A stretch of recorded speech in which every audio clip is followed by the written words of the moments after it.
With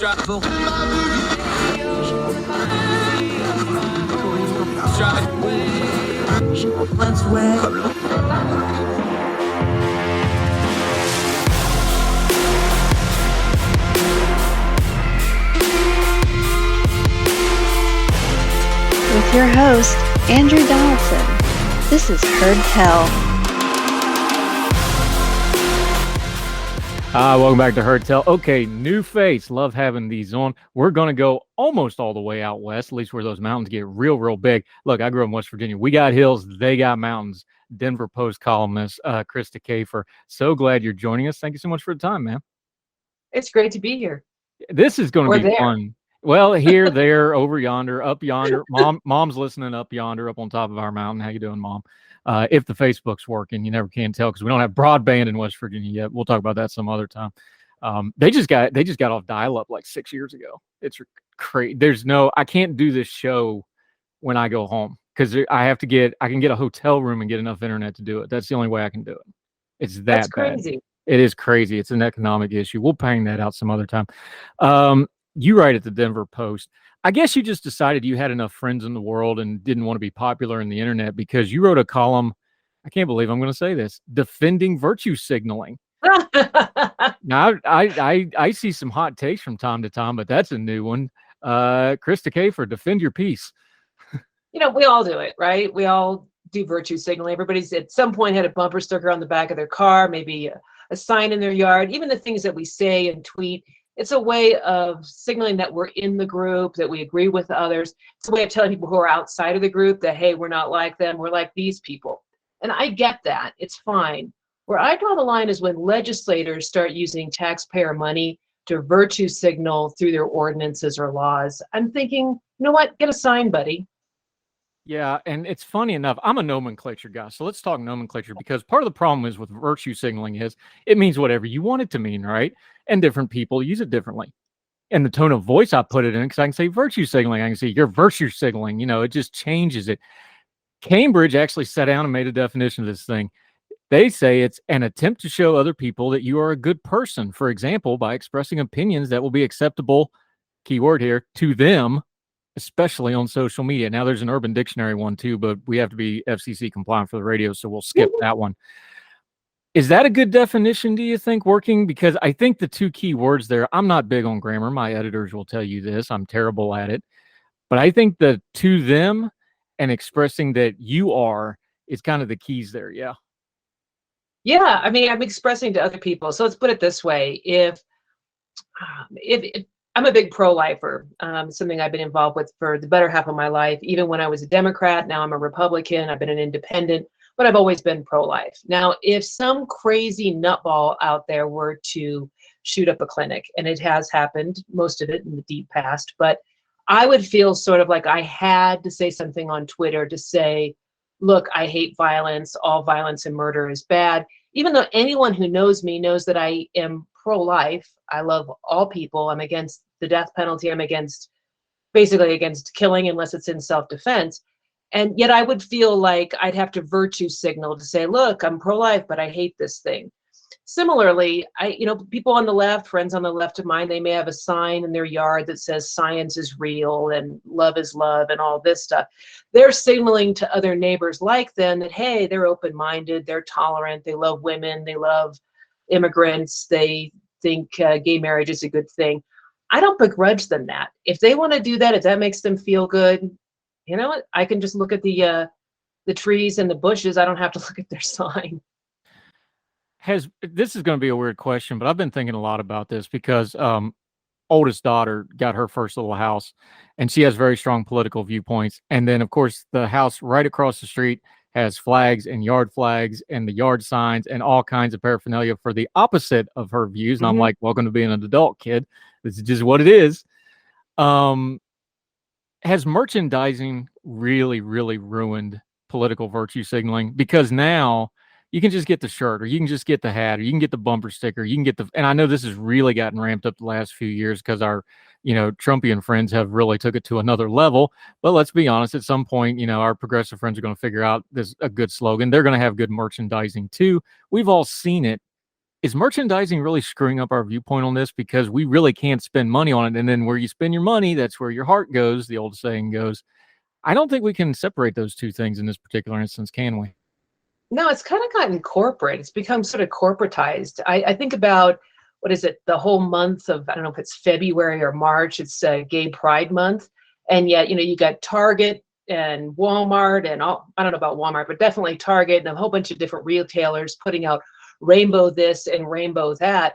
And, I'm from the 70s. I liked it better when the rainbow was just the rainbow. But now it's like there's all this merchandise that comes out. And it's not even, I mean, how exactly is the rainbow and rainbow colored shoes or jewelry actually related to gay pride? I don't know, but it's definitely corporatized it. And I guess, people like to wear on their person or their car or their house things that signal about them. And I'm just thinking that, hey, everybody does it. It is a little tacky at times, especially if you don't actually mean what you say you mean. But I'm not going to begrudge somebody. I have an anti-zombie sticker in my car, and I guess that's saying something about me. Hey, I've seen whole vehicles that are zombie response vehicles taped all the way down the side and painted on them. But, I guess that's a very safe one since, they're not real and you don't have to deal with it. Is that part of it too here? Because look, we had a guy down here on the corner across from the shopping center down here. He was selling flags. And he was selling Trump flags, and he was selling rainbow flags, and he was selling One Love flags, and he sells all of them. And he's like, well, I don't care. They're all the same price, $20 a flag. And that was his take on it. But that's not the internet take. When we move this into the social media realm, and my thing lately has always been, you're a columnist, which means you're an observer of humanity, because that's what you got to be a columnist. Yes. The thing about it, I think we just need to add social media to money, power, and alcohol. It just reveals whatever you already are, and it takes the barrier down, right? That's what social media, people think they're bulletproof when they smash send. When you start putting this part of it to it, the virtue signaling stuff, or worse, you get really offended at somebody else's virtue signaling that may or may not just be an innocent thing that they're just doing to feel good about themselves. This gets to be a toxic mix pretty quick, doesn't it? And it's not because social media is bad. It's because we're making it that way. Yeah, I think social media is whatever you want to make it out to be. So on Twitter, my rule is this, and my Twitter thing is at Krista Kafer, my name, pretty easy, is that if somebody is really rude to me, I mean, not just disagreeing, but just being nasty or hateful, they automatically get muted and I don't respond to them. In the meanwhile, I only follow people that I respect. A lot of journalists, I follow you. I follow people who have interesting opinions. I also follow a lot of scientists and a lot of bird photographers and people who photograph spiders because I like wildlife. I think it depends, who you like, who you want, the communities you want to be part of, you can be on Twitter. So my Twitter experience is about 99% positive because I only correspond with people that I like. And I'm also a little contrarian in the sense that I send people compliments all the time, like, that looks good, or I like your photo, or cool spider, or nice article. And I think you can be it sounds like a bumper sticker, but you can be a force for good on Twitter.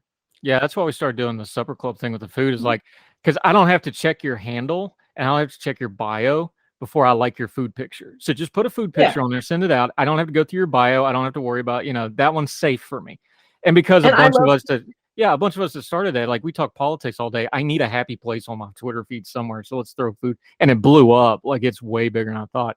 That's exactly why we did that. Because I don't have to check. I don't have to see what your political views are. Oh, that's a good looking plate of ribs. That's a good looking bowl of ramen. I like it. Yeah. I think, and I like to pickle and can stuff. I like to make jam.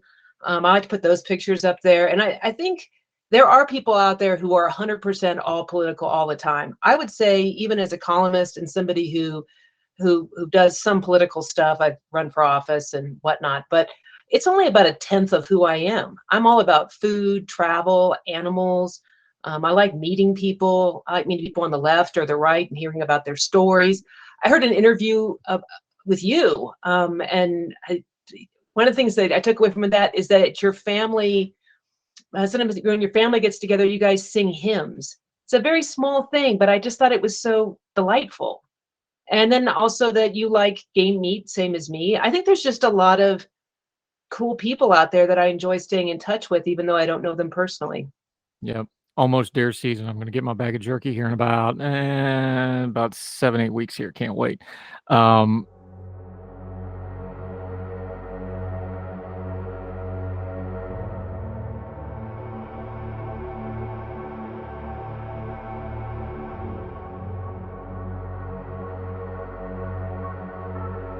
What's the easiest choice you can make? Window instead of middle seat? Picking a vendor who sends a great gift basket? Outsourcing business tasks you hate? What about selling with Shopify?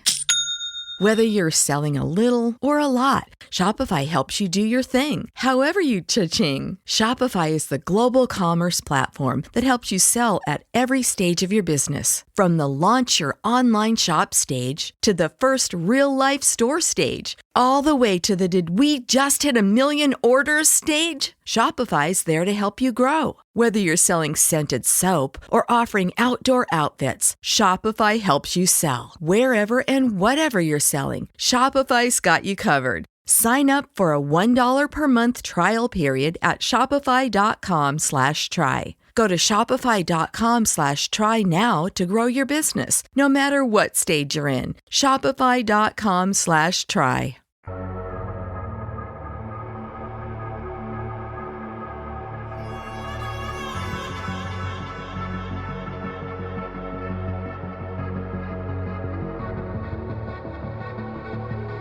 When you're talking about virtue signaling, if you know who you are, it makes it a lot easier to get your points across because people want real. Like, you're a columnist, you're a public figure, you've done, congressional staffing, so you've done like statistical analysis. People want real. And something that's happening online is folks are figuring out really quick who's real and who's not. But that's a two-edged sword because with this virtue signaling stuff is you can also reveal that you're not real in a really big hurry when you don't actually mean to. I don't know that that's really a fixable thing because that's an individual thing. That's a First Amendment thing.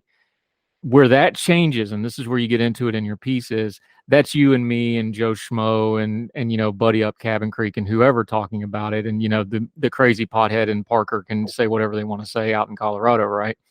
When the government starts doing it, though, and a government official or an elected official or an unelected bureaucrat for that matter, and they start putting the power and force of government behind something like that, though, it changes into a very different thing, though, doesn't it? It certainly does. And I highlighted a couple of things in that piece where first was and I say this, I'm basically a right-leaning columnist at a left-leaning paper. I'm kind of like the Ross Douthat and the George Will, only out here in the middle of flyover country. And I tend to poke fun at both sides because I think, at any given point, someone is doing something stupid somewhere. And sometimes they're Republicans, sometimes they're Democrats, sometimes they're independent. A lot of the, Green Party, Libertarian, whatever. And so I picked out a couple of different examples of lawmakers here in the vicinity, both on the left and the right, who did things that will not hold up in court. I believe they did them to virtue signal, to show to their base, hey, I'm with you. And the first one was a conservative county commissioner decided that he was going to go after a Pride Fest event that is held on the fairgrounds of basically a conservative leaning county. Now, I'm not into Pride Fest. I don't go to them. I don't care. But because there was a wardrobe malfunction and a fake boob on a male performing as a female was shown, this lawmaker is using that as pretext to make sure that Pride Fest can't come back to the fairgrounds. And the same commissioner, he threatened to buy a big park from an adjacent jurisdiction because that adjacent jurisdiction had put in place a concealed carry ban in parks. So, but the district can't even afford the property. So again, it's kind of threatening something that can't happen. And then we got a big left-leaning district out in Boulder that has decided there's no gun shows at county fairs. And that's not going to hold up in court because you can't allow other kinds of buying and selling opportunities and not allow lawful gun sales on the same fairground. So I draw the line here because these are all sort of virtue signaling. They're telling their base, look, we're anti-guns or we're anti-Pride Fest. Whereas I'm thinking, how about you just get a bumper sticker and then spare us and spare your staff the time it's going to take to put this in, and then to also try to hold it up in court because it's not going to hold up. So you're wasting taxpayer money. And it's not just wasting taxpayer money. This is something I've tried really hard to do since I started doing public writing, and then later that led to media. A lot of what we talk about is virtue signaling, or even, ideological things. The real hot button culture war stuff is to kind of turn the noise down on it and get into it. And it's like, okay, is this really a problem, or is this a vehicle somebody's using for power?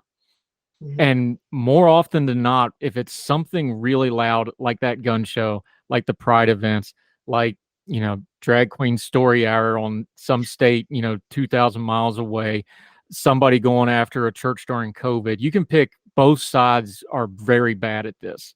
Whatever you're going to pick, almost without exception, if you dig and dig and dig enough, you end up coming to somebody who's when you really get down to it, they're just saying, I don't like this, and I want the power to make it stop. That's not virtue signaling. That's abuse of power. Unless it's something criminal, in which case there's already a criminal code, or morally wrong, in which case you have some civil options to go to court and try to stop it and argue your case. It's always, when you strip it down and you get rid of the buzzwords and you get rid of all the nonsense and you get rid of people's feels, to use the vernacular of the kids these days, it's really mostly going to be about somebody wanting power to make somebody else do something they don't really want to do, but they think they should be doing, right?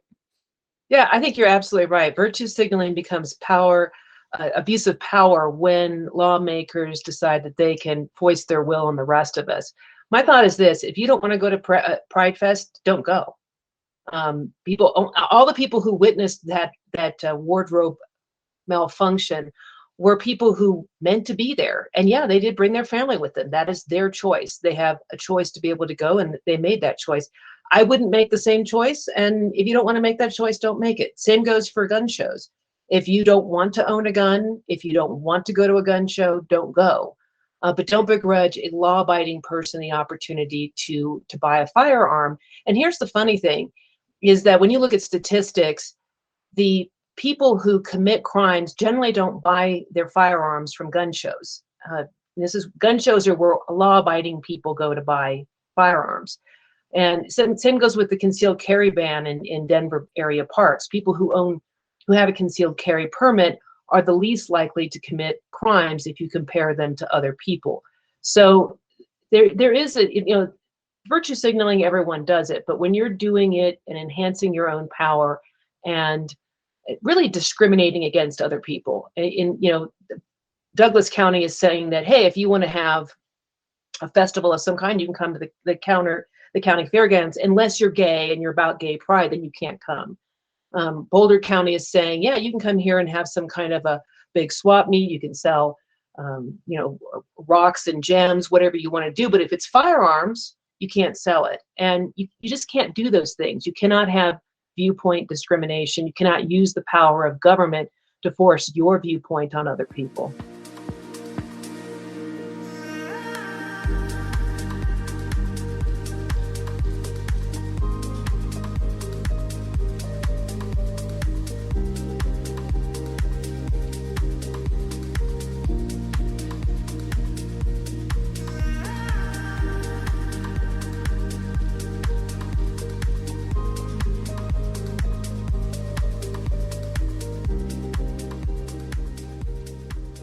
Yeah, Krista Kafer, Denver Post columnist, joining us. The other side of that is, because you've been on the other side of it, you've worked, on the political side of it as a staffer and other things.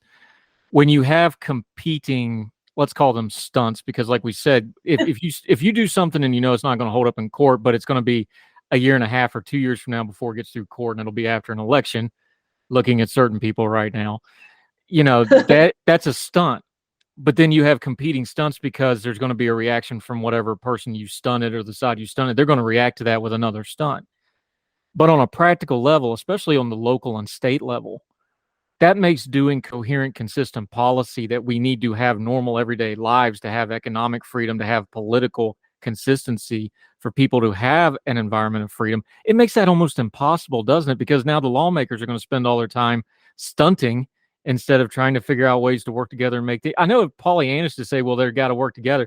Well, if they're fighting, they're not, it's the old mob thing. If you're on the mattresses, you ain't making money. If you're fighting each other, you ain't legislating stuff. And there's no way to have consistent policy, good, bad, or indifferent, if that's all you're doing. And I see that part accelerating, and I see the legislative part falling by the wayside. I think you're right. So I was a congressional staffer in the late 90s, and then I worked for a big think tank in DC in the early 2000s.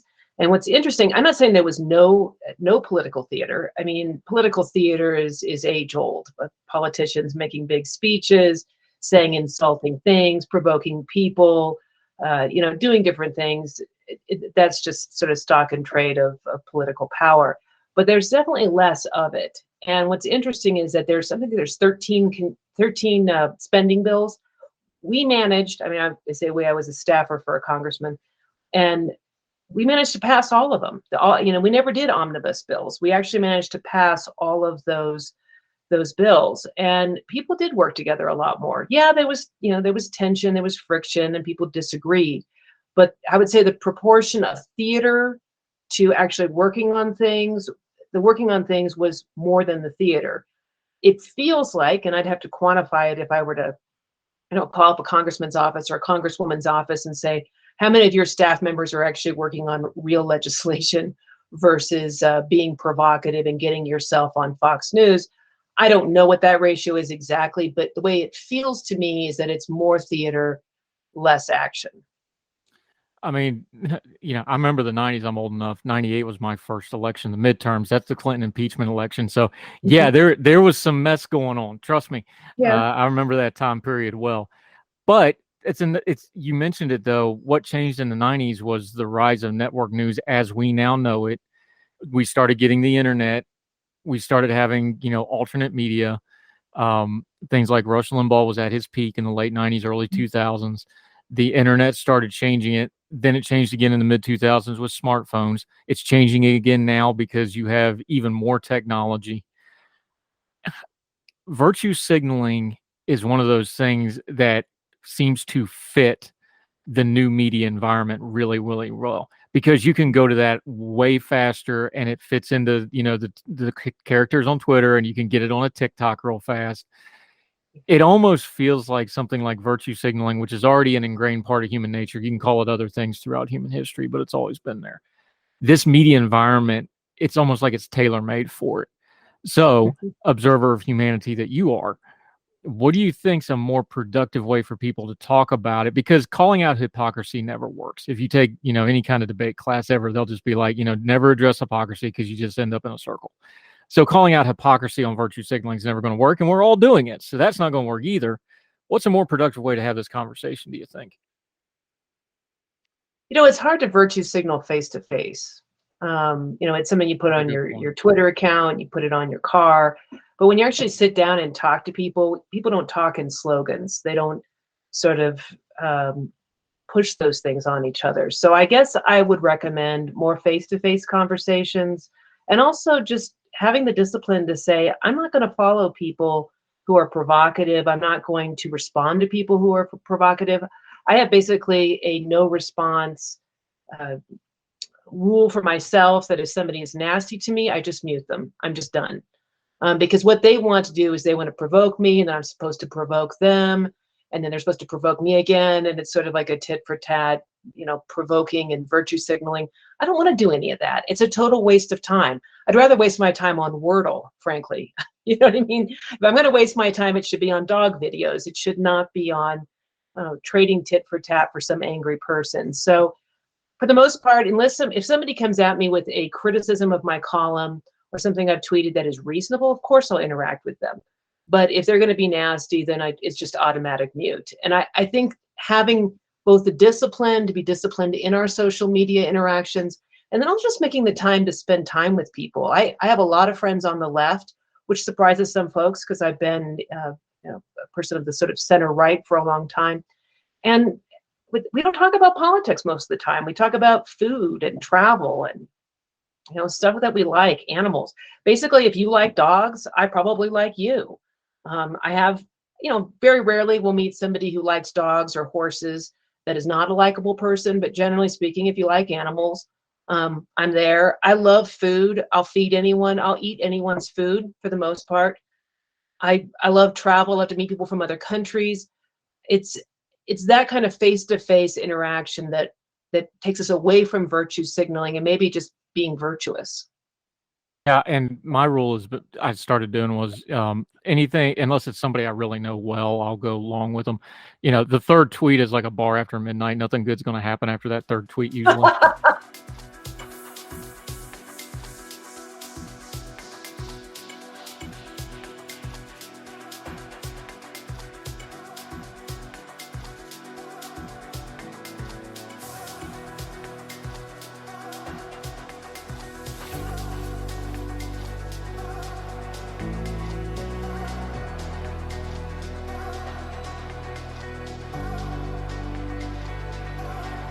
And things like that. But one thing I've learned, and I try to do on Twitter, and I try to keep a pretty positive timeline most of the time. Every now and then I'll get wound up about something. One of the most precious things you have is your time. You don't owe people that are bad faith actors your time. And if you just kind of get that through your head and Facebook's even worse than this, but I don't have Facebook because I like my family and I want to keep loving them. So I don't have Facebook because those two things wouldn't go together. But I do have Twitter. And one of the things about Twitter is I just learned, I was like, okay, there's certain things where I feel like I owe it to people to respond. Like, if I write something that I know is hot, or, if I'm on, if I go on like Young Turks where I know I'm going to be getting mess because it's just built into the cake. Things like that, and everything's in my real name. So that keeps me accountable. So there's that part of it. But no, nobody has a right to just make me get angry over their little thing that doesn't affect me one little bit. And I really wonder, yeah. And I'm like, I got 4 daughters and 4 dogs, and I ain't got time for this mess. But the other part of it is, and the long-winded way to get to it is, it doesn't gain me a blessed thing to get upset on the internet. Mm-hmm. It really doesn't. That's really the virtue signal, is that you can get angry online and get seal claps from your in-group, and it's easy. And that's just as much a virtue signal as the bumper sticker or the flag or the t-shirt or the hat or whatever the other case is. That's where this stuff gets dangerous, is when you start not to be a pop psychologist here, but when you're purposely getting the negative reinforcement out of your virtue signaling. I think that's way more dangerous than just wearing the t-shirt of your candidate of choice or your cause of choice or a rainbow flag or a red Trump hat or whatever the case may be, because those aren't inherently negative, although I know they can be sometimes. That need for that negative online is the one that I just say, nope, I'm not interacting with this anymore. There's no good in it at all. I have to watch myself from getting the sort of the dopamine hit on likes. Like, if I post a picture of some wildlife photography, I find myself checking to see if anyone's liked it, right? Or if I make a clever statement or post a column and I'm looking for likes. And I just have to monitor myself to make sure that I'm not using that as my main source of dopamine. It needs to be the people around me, needs to be meaningful, significant activity online. And yeah, I would say that for the most part, if social media, if you're disciplined about it, it can be a positive. I've connected with people. I sometimes sell things on Facebook Marketplace. And, if somebody inherits a bunch of stuff, I don't want it, I'll sell it for them for a commission. And I have met the nicest people that have come to my house. I've ended up like sending them home with plants because I'm a big gardener, and I'll be like, take these plants, take them away. And so I find that social media has facilitated both Facebook and Twitter. I've met some really interesting people that I correspond with, but I just use the self-discipline. If somebody is nasty or inauthentic, I don't know who they are, if they actually are a real person, why should I interact with them? And like you, everything is under my own name. So my public Facebook page, my Twitter page, my Substack, my column, everything is under my name. I never send out any message that is not attached to my name. So if it would dishonor my name, it's not going out. Yeah, it's something I do too, because my kids are all old enough. They don't even have to have a Twitter account. They can just Google my name and my Twitter feed's first thing pops up. So, keeps us all fair. Krista Kafer, always love talking about this stuff because this stuff's important because you can talk about the politics and the policy stuff, but if you're not, doing good stuff on your own line, none of that stuff matters because nobody's going to listen to you. The dopamine hit of talking to good people, though, because I've made some really important to me relationships just through the Twitter now over the last 4 years. And yeah, I'm glad you brought that up. Krista Kafer, thank you so much for the time today. We're going to definitely have you back. We're going to get you in the rotation. We need a Western correspondent, so that might be you out there in the Rocky Mountains. Until we see you on Heard Tell again, let folks know where they can find you, where they can follow you, keep up with your work until we get you back. So Krista Kafer, Denver Post is one place you can get it. If you want to, you're going to hit the paywall if you look for my stuff in there. If you don't want to pay it, you can I also retweet those or reprint those at my Substack, which is Anomalous Take, like a weird take. It's anomalous. And you can check me out there on my Substack. Follow me on Twitter. You at least get some cool pictures of spiders and my dog.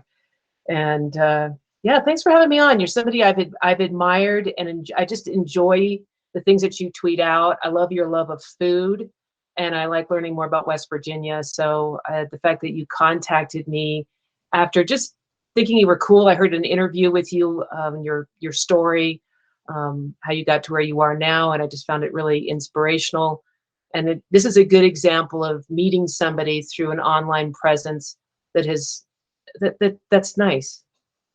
You're too kind. I will admit, though, I'll confess it. If the timeline gets a little slow, I may or may not throw a dog pic on there just to make things pick up. That I may not have full integrity when it comes to. There's enough of them running around here, that's for sure. In fact, we got a rescue. We're picking up Wednesday, so there's another one coming. God help us. But thank you so much for that. That's very kind. And that's what we try to do. So I appreciate it. And that's what we try to do with this show because we're the non-yelling show. We talk to everybody. So definitely we'll have you back, my friend. The piece is in the Denver Post. We will link to it. Read the whole thing for yourself, like we always say. And we'll have you back again soon, Chris Kafer. Thank you so much for the time, man. Thank you. Yes, man. Thank you.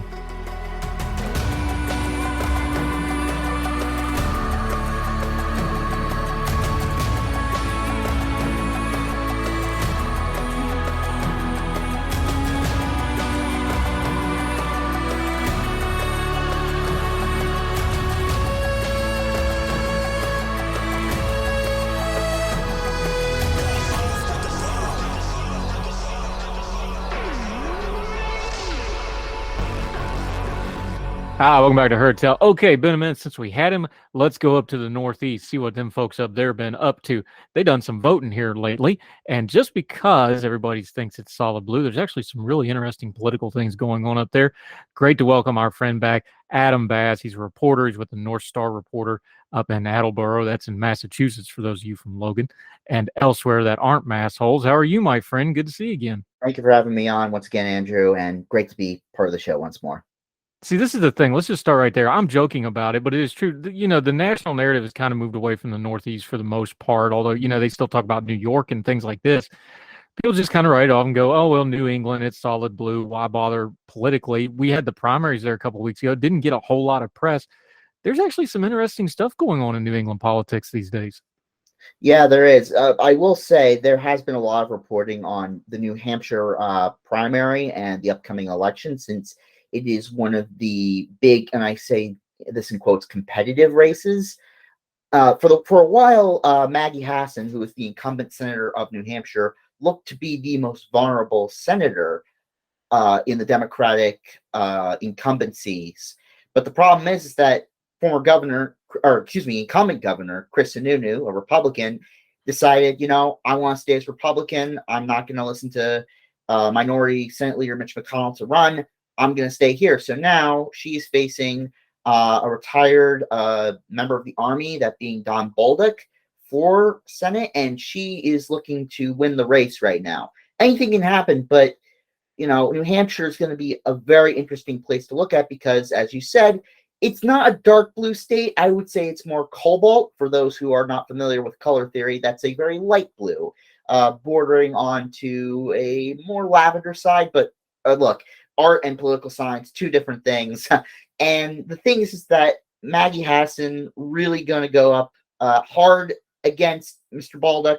and really going to make this race all about where he stands on issues such as abortion and basically keeping the government outside of New Hampshire, specifically an abortion ban or intruding on rights, et cetera, et cetera.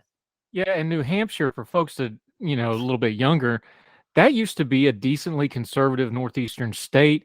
It started to flip. Kerry barely beat W in 2004 there. I think it was 2 points or less. Before that, the Elder Bush won it outright. There was a lot of conservatives and a healthy, very competitive Republican Party in the state of New Hampshire. That seems to have been gone now. A lot of people were looking at Sununu as kind of the last hope or maybe the next step of bringing back the party. With him not going to the national level, it feels like maybe that state's just going to go blue and that's going to be it for at least a couple of cycles, if not a generation. Does that feel like it there? Sort of. See, the thing about New Hampshire and its conservatives are what I would like to call independence with common sense. So, as I said, one of the big things about New Hampshire is that they like their privacy. They like to do what they like, but they don't like extremism on either the Republican side or the Democratic side.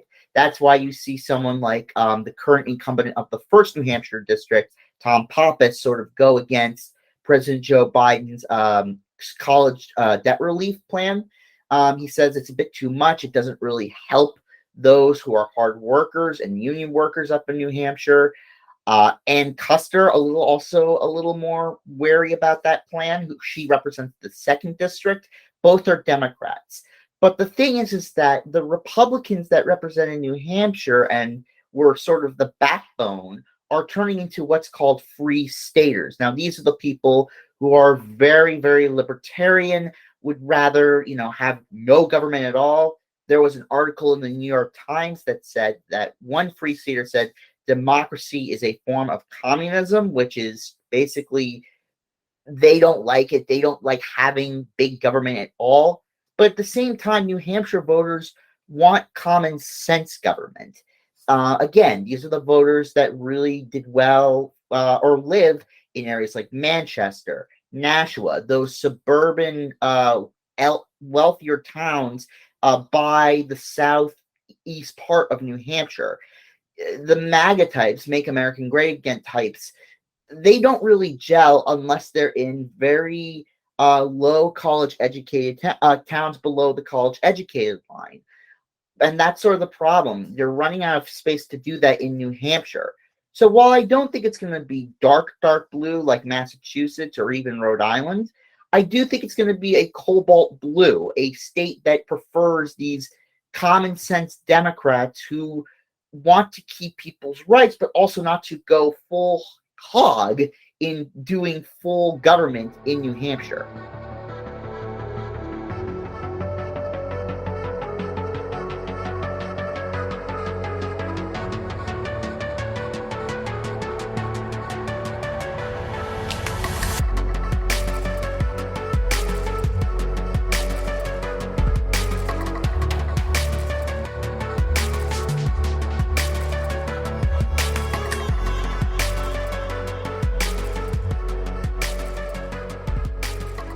Yeah, let's talk about a neighboring state up there that we don't talk about politically a whole lot, but they are darker blue than that. Rhode Island, they also did some voting. You mentioned it, though. If you get down past the news, and there wasn't a whole lot of news because who talks about Rhode Island unless you're going to Rhode Island, right? No, well, there's some interesting things going on there, and you highlighted one race in particular. That's correct. So the big race in Rhode Island, aside from the governor's race, which was really close in the primary, the big race that national pundits and reporters like to talk about is Rhode Island's 2nd district. Now, this is the western part of Rhode Island and all the way down to the bottom of the state. You have, for the Democratic side, Seth Magaziner. On the Republican side, Cranston Mayor Alan Fung. Now, people saw this as a very competitive race after Jim Lavigen decided to retire. But the thing is that I don't see a red win. I see a red herring there.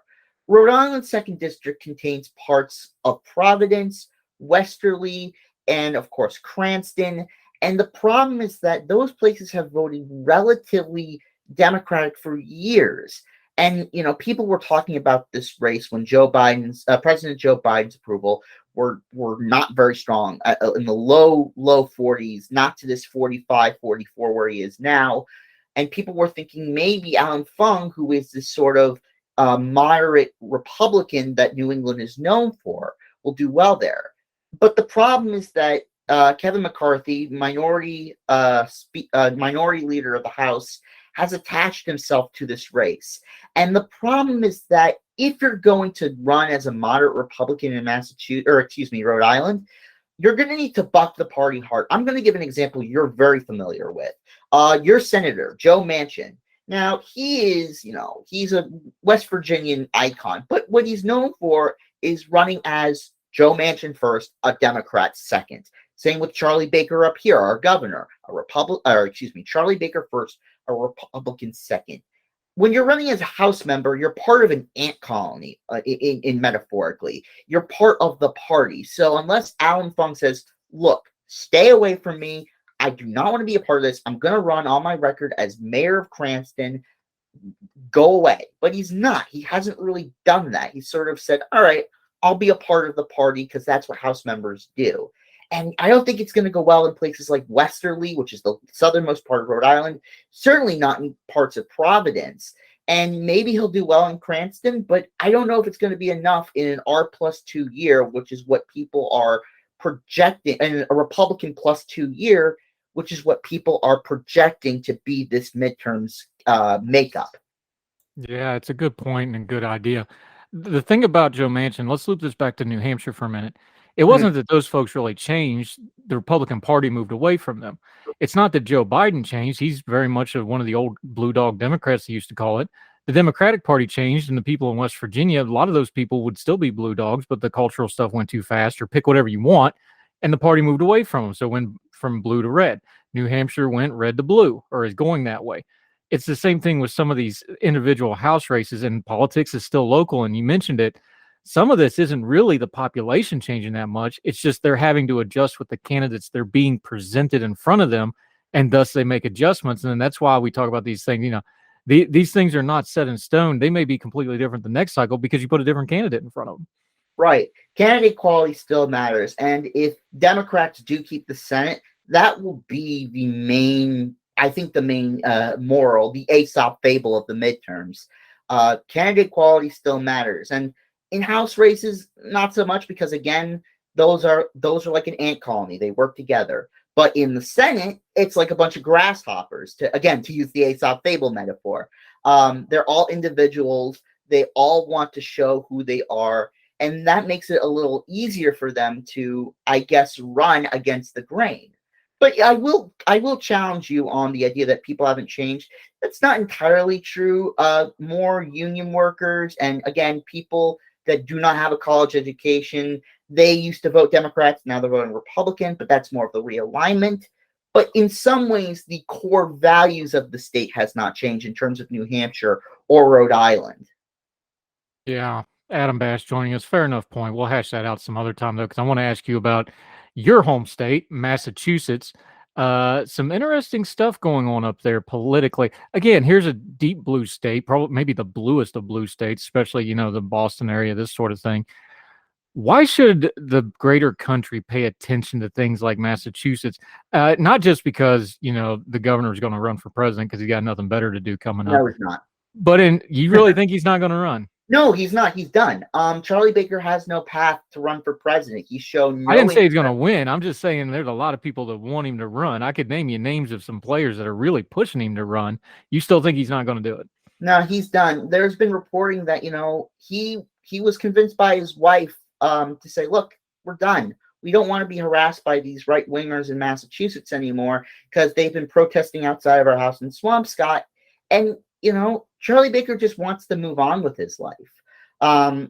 If you want a Republican from a blue state to run for governor, your best chance is Larry Hogan, who's really itching. Larry Hogan's from Maryland, by the way. He's really itching to run, even though, again, no real path for him. No, he'll get a 3. But I'll warn you. Let me give you some journalistic advice real quick. Gail Manchin was telling everybody that would listen 2 days prior to Joe saying he was staying in the Senate. You want to bring up Joe Manchin? Gail was telling everybody they were moving back to Charleston, and then he dropped that on Monday morning. So be careful riding with that one, buddies. All I'm going to, you may be right. I may be wrong. We'll see how it goes. No, either way, though, they don't have a path. But putting that aside, Massachusetts always been a little weird. Every now and then, it seems like every third or fourth cycle, something surprises us out of Massachusetts. Doesn't look like that's going to be the case this cycle, though. Although within the blue on blue stuff, you said there was a little bit of intrigue going on here. Yes, there is. So, to put it bluntly, what's going on in Massachusetts is that while the core values of the state aren't changing, the makeup and demographics of the state Senate, the state House, and the executive branch are going to change drastically. On the Democratic side, look who we have. Maura Healey, Attorney General, who's probably going to be the first lesbian elected as governor in the country. You have her running mate, Salem Mayor Kim Driscoll. You have the Attorney General, Andrea Campbell, former Boston City Councilor, probably going to be Massachusetts' first Black female Attorney General, and state auditor candidate, state senator for Methuen, Diana DiZoglio. Now, what do those four have in common? They're women. Massachusetts used to be the old boys club, but now we're starting to put the she in political machine. And in that regard, that's kind of big. You know, Massachusetts used to be a homogenous of Irish white male Democrats, and maybe some Italians here and there. But now we have an executive branch that's probably going to beat the Republican lineup with Jeff Deal and Leah Allen Cole, excuse me. And that way, that's going to be kind of big to see 4 out of the 5 executive branch members be female. In the House, it's becoming more open to politicians of color. You know, when Diana DiZoglio won her primary against Chris Dempsey, the person who succeeded her was a city councilor from Lorne who's Hispanic, and he's going to be the first person of color to represent that seat.